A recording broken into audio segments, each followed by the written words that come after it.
In this series, I want to look at techniques for generative music, and in particular how you can use the Monome Teletype as the center of a generative system.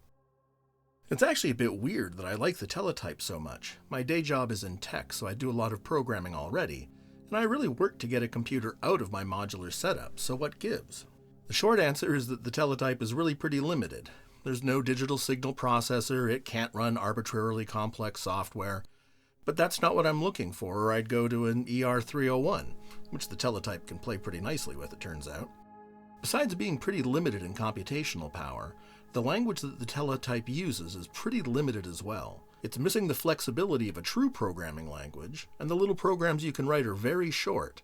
Each script has to fit onto a single screen, there's no scrolling around, and you only get 10 of them in a scene. That requirement means that everything in the Teletype language is abbreviated way down. And because of that, the language can often be challenging to write and worse to read. You don't get to have your own variable names, just a few single-letter ones like X and Y.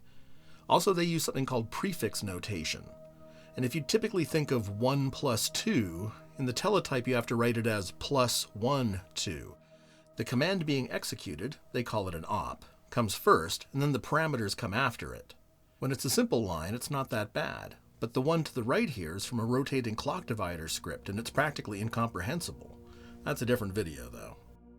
But don't let that scare you away. It's not that hard to get started with Teletype, and as you learn more, it'll start to make sense. So in this video, I want to start with the very basics of how to get around Teletype and write some small scripts to control some drums and generate a random sequence. We're going to start with a quick tour, go into the structure of programs with scenes and scripts, then generate some triggers and gates, output CV, we're going to use probability and clock dividing to make the drums interesting, and finally we're going to touch a little bit on how to add some external control over your scripts. Alright, let's start with a quick tour. Other than the big obvious screen that takes up half the module, it's all about input and output. At the top of the module are 8 trigger inputs, which you can use to have another module do something to the Teletype. Beside that are a jack for CV input and a knob you can use to dial in a value manually. Below that are 4 outputs for sending triggers or gates to other modules, or back into Teletype itself, and 4 general purpose voltage outputs. Usually this is for sending CV to another module, but there are some fun tricks we can play with these, and we'll see one of them soon. So that's how Teletype works on the outside. Let's talk about how it works on the inside. The equivalent of an application in Teletype is called a scene. We'll talk more about those another time, but it's really just a container to hold various scripts and patterns that are going to make up the application. Most of the time you're going to be thinking about individual scripts and how they fit together. Scripts are a little like functions, or really procedures in traditional programming. They are individual units of code that are executed together and in order. Each Teletype scene has 10 of them. 8 of them are general purpose scripts and you can do whatever you want with them. The other 2 are more specific.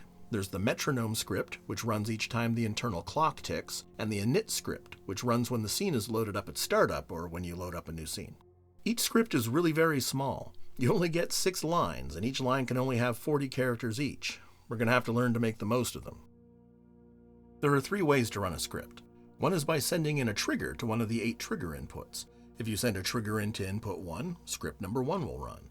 Another is to run it from the keyboard. If you press the F1 key, then script 1 will run. F2 will run script 2, and so on. F9 will force the metronome script to run, even if it's turned off. And F10 will run the init script. Finally, you can run script from code using the script command, and we're going to see that plenty. In order to edit a script, you just hold down the Alt button and then the function key for the script you want to edit. Alt F1 will edit script 1, Alt F2 will edit script 2, etc. And just like with running a script, Alt F9 and Alt F10 will edit the metronome and init scripts respectively. Alright, but let's take a look at a patch. I'm going to start by putting it all together using just typical modules, and there's going to be diagrams in here if you feel like trying it out yourself. After this, we're going to tear it down and code it up on Teletype. I'm going to start by using maths as my master clock, and I'm going to take the EOC output and run it into a mult so I can use it in many places. The first place I'm going to use it is to drive a clock divider, and here I'm going to take every second clock tick and drive the bass drum with it.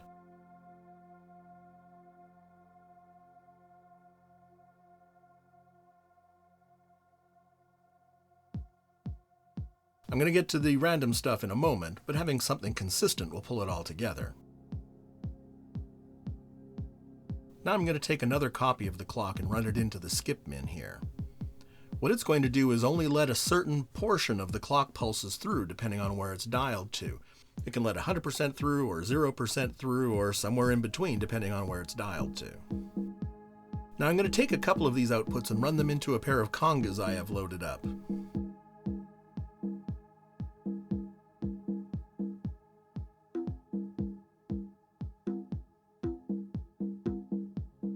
You can mute the individual channels, and you can adjust the probability from 0 to 100%.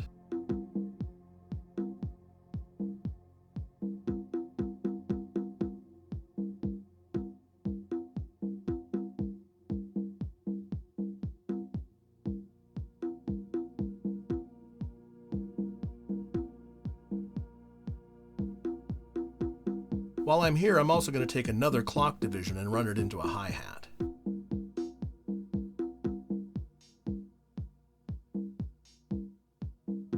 So here's a diagram of what we have so far.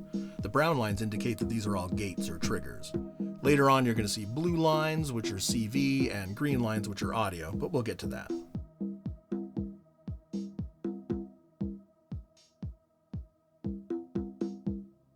So let's add a synth to this. I'm going to take another skip min output and run it into the depth for miniature voice here.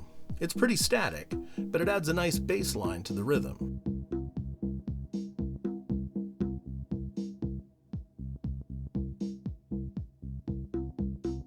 Now I'm going to run a maths LFO over to the filter cutoff and get some nice acidy goodness going.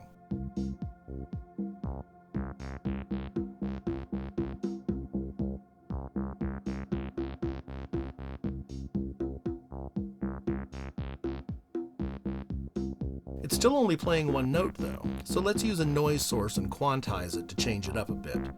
First I'm going to run the noise through an attenuator just to tame it a bit. Then I'm going to run it into the quantizer CV input.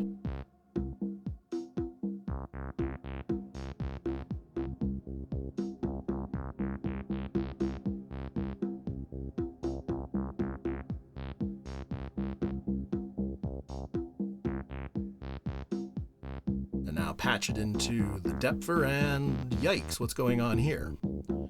Well, every time the quantizer input changes, which is constantly with a noise input, it changes the pitch output. So what we really want to do is sort of sample and hold it, and most quantizers can do that. They have a trigger input, which tells it how often to sample the input. So that's what we're going to do. We're going to run another copy of the clock into the trigger input onto the quantizer, and that'll make it pick a note and stick with it. That's better.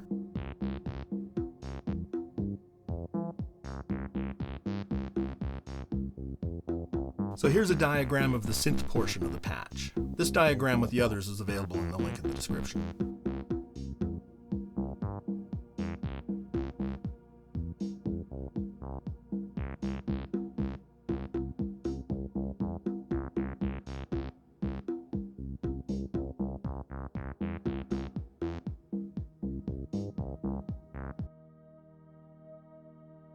Okay, that's our target. Let's see how we're going to do that with Teletype. First thing, we're going to need a master clock, and Teletype has one of those called the metronome. It's easy to use, but what speed should we set it to? Now off screen I still have the maths running, and I'm going to take the clock output I was using before and run it into the first trigger input, which you might remember is going to run script number 1. And I'm going to simply make it pulse the output trigger 1 on each incoming clock tick. tr.p means trigger pulse, and 1 tells it which trigger to pulse. But that's not too useful. Instead, we want to know how often that trigger comes in, and this is the command to do it. The last command will tell you how long it's been since a script was run, and the $sign means the current script. Now I've got an X at the front, and what that means is I'm going to take the result of last $sign and store it in the variable X. Now I'm going to go back to live mode, and you can also run commands from here, but it also has a little variable display that you can bring up by hitting the tilde key. And now you can see that beside the letter X there's a number, and that's the number of milliseconds between clock ticks coming in. So now I'm going to set the metronome to the value we just worked out. 1 clock every 246 milliseconds is about 244 beats per minute, but let's treat these as eighth notes and we'll call it 122 beats per minute. That's more reasonable. And just like before when we set the value of x to something, we do the same thing here with the m sort of pseudo variable. M and the number tells it how many milliseconds between metronome pulses it should take. And in fact, we could just cut out the middleman. Instead of calculating the time between calls to the script and putting it in X and then looking it up in live mode and then manually setting M to that specific speed, instead of all that, we can just take last $, that time between the pulses coming in from maths, and directly set M to that value. So I'm going to do some clock divisions here. The every keyword, they call it a mod because it modifies a command, which they call an op. The every keyword only invokes the operation every few ticks of the metronome. Every 2 will execute it every 2 ticks. Every 8 will execute it every 8 ticks. And with this, you can do all sorts of clock dividing. For our purposes, we're going to output trigger pulses for the divided by 2 and divided by 8 divisions, just like we had going in the original patch.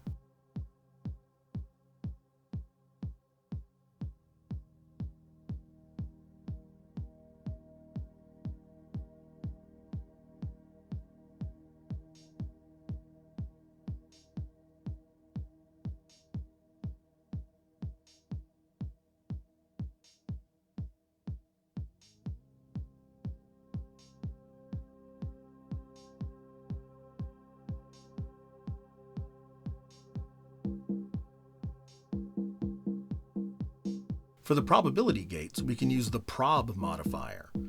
It takes a value from 0 to 100 that's the percentage chance of the action being taken. So here I've got a 50% chance of one trigger firing and a 33% chance of the other trigger firing.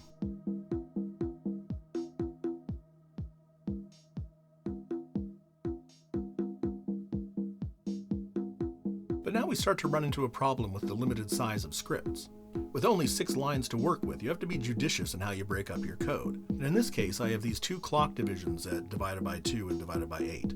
Instead of doing that in the metronome script, I'm going to move all the clock divider stuff over to a different script. We'll put it in script 1. Since both divisions are multiples of 2, I'm just going to run that script every 2 metronome ticks.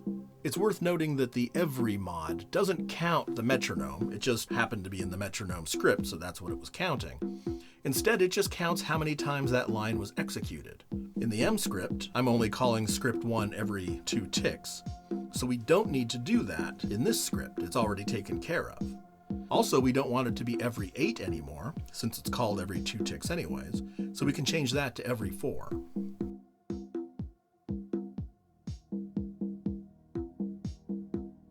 So that's the rhythm section, but we still have some random synth sequences to take care of. In the live patching example, I was using white noise as the source of the pitch voltage, and Teletype can't do that exactly. It has a random number generator that we're going to use, but it's not going to be exactly the same. In a future video, I'll show you how to plug the white noise into Teletype and use it. But you may have noticed a problem now. Teletype only has 4 trigger outputs, and we're using all of them for drums. We're going to need another one for the gate for the synth voice. Now luckily it also has these 4 general purpose voltage outputs, and a gate is just voltage that goes high for a period of time. So that's what we're going to do. I'm going to put it into script 2 just to keep it separate, and now I'm going to call script 2 from the metronome script, firing it about 66% of the time. The first thing I'm going to do is to tell it to set CV output number 1 to 6 volts, which is high enough for most modules to identify a gate or a trigger. Then I'm going to have it delay, and then set the voltage back down to 0.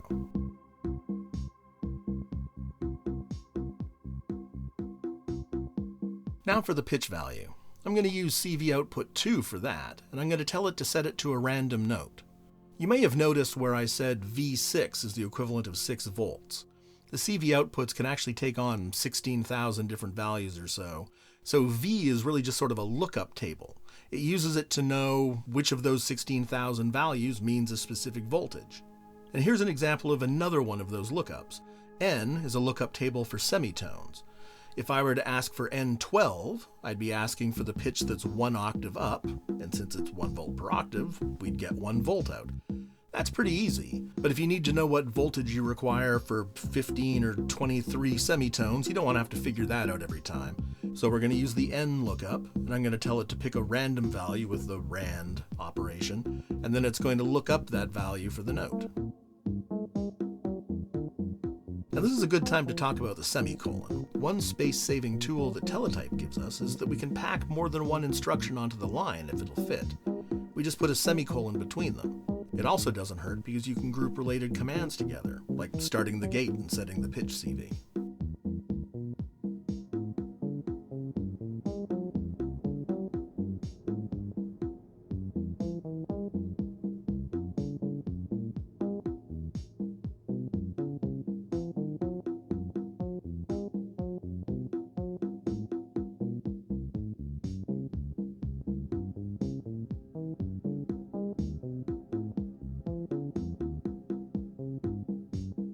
One thing that we're still missing is something to modulate the filter cutoff on the synth voice. I was using the maths for that, but Teletype can do something similar for us as well, using the ability to slew the voltage and slow down the change between levels.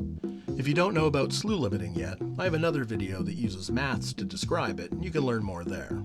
The idea here is that we're going to set the voltage on CV output 3, but we're going to tell it to slow it down and slew it over a couple of seconds instead of jumping instantly to that new voltage level. The cv.slew command tells it how long to slew over, and then we can set the CV voltage to 7 volts, and it'll take that length of time to go from 0 volts to 7 volts. Then I'm going to delay the same length of time, set the slew time to 0, and set the voltage to 0, and it'll snap immediately down. The end result should be that the voltage ramps up, then drops immediately to 0, then ramps up again. Just what I had maths doing earlier. I'm going to put it in the clock divider script and tell it to go every 32 times, which will be 64 clicks of the metronome, which is 64 eighth notes, which is about 2 bars of music. And that sounds about right, but you can play with it.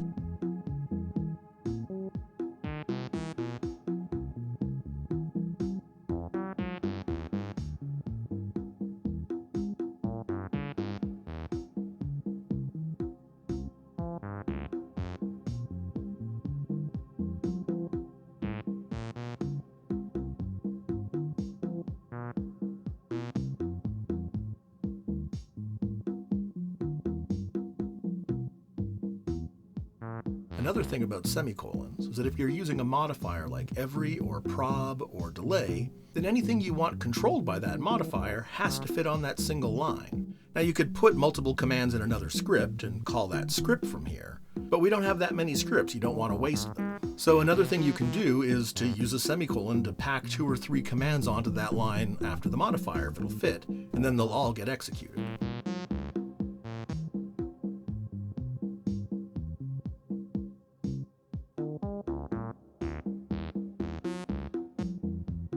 Okay, one last thing for this lesson. In my original patching example, I could tweak the knob on the skip min and change how likely one of the drums was to sound. Now we only have the one knob on Teletype, but we can play with it. You access it using the param operator, and it'll give back one of 16,000 possible values, but that doesn't really help us. We want a percentage that we can feed into the prob modifier. So we can set a range or a scale that we want to interpret over. Here I'm going to go from 0 to 100, which will be just what we need. For a real scene, you don't want to just type this in, you'd want to put it into the init script so it gets called every time it starts up. And then I'm going to change the probability gate to use param instead of the fixed value. Now, every time the metronome ticks, it's going to read the value of the knob and use it to tell how probable it should be. Turn it all the way up and it'll fire 100% of the time, turn it all the way down and it'll never fire. This is a simple example, but you could have this knob affect a whole bunch of parameters in your patch to really change things up. I'm going to demonstrate that more next time. We've already packed a lot into this video.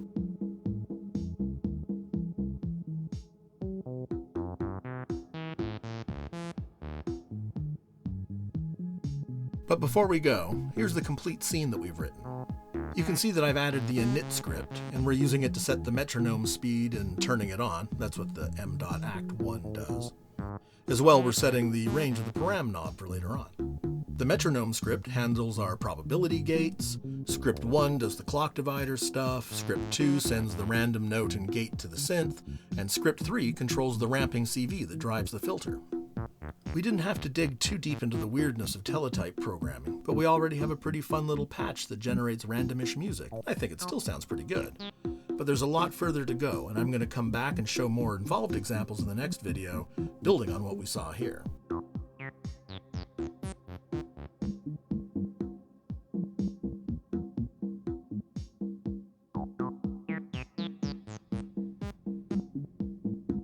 And that's it. Thank you for watching. If you made it this far, you should subscribe so you don't miss the next video.